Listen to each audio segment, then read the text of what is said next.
How do you recreate your identity after job loss? How do you find yourself?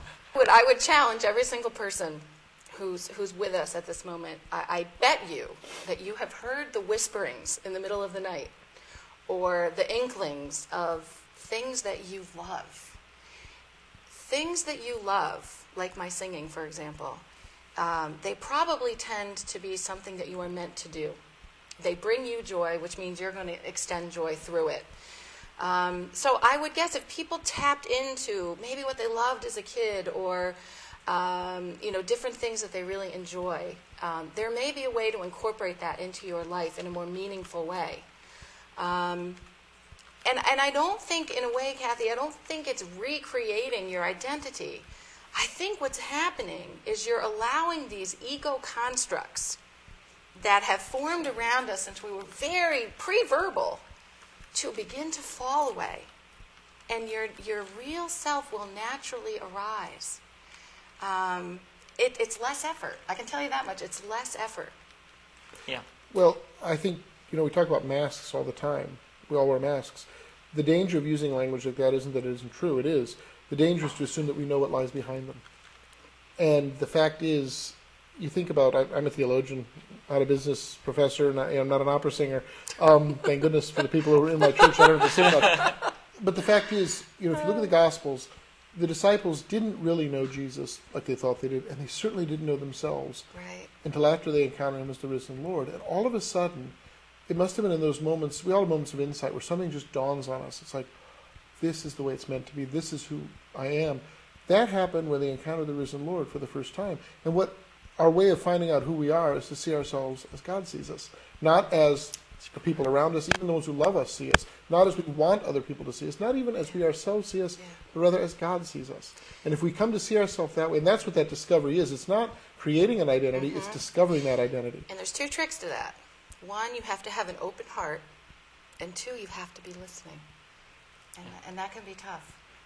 Well, I think we get defensive. People in these situations, we all, I've been there, we get very defensive. And so even loving advice will kind of brush off as like, hey, let's, don't go there, it's not your business or whatever.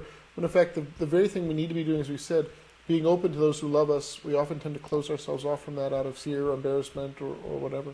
I love the analogy of the masks, because right from the time we're 1 year old, people tell us what we should be, what we should do, how we should behave. We get that our entire lives. And it's what happens over time is that we begin to be the person that someone else wants us to be rather than the person that God wants us to be and our true, authentic self. In some ways, we spend half of our lives putting masks on and the other half of our lives taking the masks off. And it's scary to take the mask off. Sure it is. It is absolutely terrifying. Job loss forces us to take that mask off, and it's scary. But once we've done it, it's like Chris said, it's freeing. It's a moment of self-discovery, identifying who you are really. One of the most terrifying experiences, frightening experiences I ever had in my life. I was flying back from Europe one night, and I decided I'm gonna write a definition of me.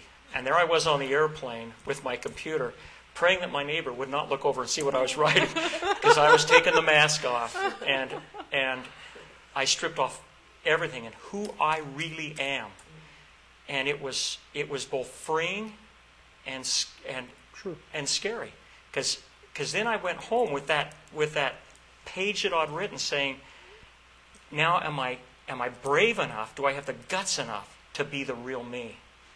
And I wrestle with that every day. Wrestle with it every day, being the real me. I think one of the rarest commodities in our society, probably always been this way, is self-awareness. What is it that the ancients know thyself, the oracle, and the idea, and it sounds easier than it ever is. And our life is in many ways coming to recognize and find out who we are before God, and in doing so, there's a freedom, but that often, again, will mean sort of separating ourselves out from what we do at any particular moment. Right. Absolutely. And to see ourselves not as those who are doing X, Y, or Z, but our identity largely in terms of our relationships rather than in terms of our activities.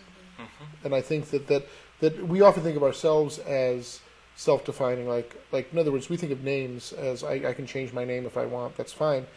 In the biblical world, names represented your identity. That's why their name changes are always significant of deep conversion. Their identity's changing. That's why they don't speak the name of God. It's such a holy thing because it contains God's essence. And the idea of changing names, or think of how people in the New Testament were known to one another. We use our last names that are usually derived from activities. Smith, Miller, those names come from our activities. In the Scriptures, it's always, Jesus, the son of Mary, or John, the son of Zebedee. Their identity was framed in terms of their relationships, not in terms of what they did. And even if you have self-awareness, by the time that occurs, you usually have the trappings, the success, the title, the house, the cars. And even if you become aware, you feel trapped and you feel unable to potentially make change. The truth is, those are artificial constraints, but they're powerful ones. And so when you have job loss, we just talked about the mask gets stripped away, and potentially with job loss, I know this is going to sound wild, but if all of that is stripped away, that opportunity for self-awareness increases probably tenfold, and that opportunity to explore and to make change and to start doing some other things that you might love. I know some individuals who've gone through horrific job loss, something they really loved taken away from them. Their immediate inclination is to look for something else in that exact same field or brand, so to speak. And often that doesn't happen immediately, and what they find themselves doing is doing something radically different from what they had done before, and finding it wonderful. Yep. Like, in other words, they think outside the box. Instead of thinking, I'm in finance, I've got to find another job in finance, they get a job doing something radically different. They become a conservation officer in a park. They do something that they actually find joy in, but it's also something they'd never conceived of doing because they had so narrowly defined their identity in terms of that job that they had, which they loved, and it's awful that it was lost, but it gave them an opportunity to perhaps think of themselves in a different way. In fact, it's amazing the number of graduate students we have that come back, and I call them refugees, because they're coming back to redefine themselves. And it's amazing to me because they come back and they make no excuses for it. I'm back here to redefine myself. I was in the wrong box. And that's when you change that perspective. When you change that perspective, then the problems really become opportunities. And when you're ready to let go, they're really opportunities. But as long as you hold on, it's still a problem, a big problem.